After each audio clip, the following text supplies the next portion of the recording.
കാസർഗോഡ് നിന്ന് വരുന്ന ഒരു വാർത്ത. അവിടെ ബേക്കലിൽ മകന്റെ അടിയേറ്റ് അച്ഛൻ മരിച്ചു. പള്ളിക്കര സ്വദേശി അപ്പുക്കുഞ്ഞിയാണ് മരിച്ചത്.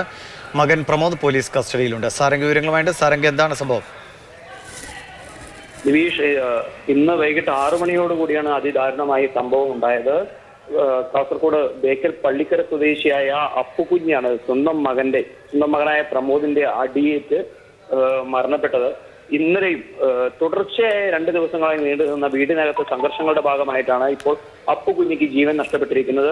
ഇന്നലെയും പ്രമോദ് അച്ഛനെതിരെ ഒരു ആക്രമണം നടത്തിയിരുന്നു. ഇന്നലെ തലയ്ക്ക് ഇരുമ്പുവടി കൊണ്ട് പരിക്കേറ്റിരുന്നു. 15ഓളം സ്റ്റിച്ച് അച്ഛന് അപ്പുകുഞ്ഞിക്ക് ഇടുന്ന ഒരു സാഹചര്യം ഉണ്ടായി. തുടർന്ന് പോലീസ് കേസെടുത്തു. 308 വകുപ്പ് അടക്കമുള്ള ഗുരുതരമായ കുറ്റങ്ങൾ ചുമത്തിയായിരുന്നു പോലീസ് കേസെടുത്തിരുന്നത്. തുടർന്ന് പോലീസ് വീട്ടിലേക്ക് എത്തുന്ന സമയത്ത് പ്രമോദ് വീട്ടിൽ നിന്ന് മാറി നിൽക്കുന്ന സാഹചര്യം ഉണ്ടായി. പിന്നീട് അതിനുശേഷം ഇന്ന് വൈകിട്ടെത്തിയ പ്രമോദ് വീണ്ടും അച്ഛനെ ആക്രമിക്കുകയായിരുന്നു.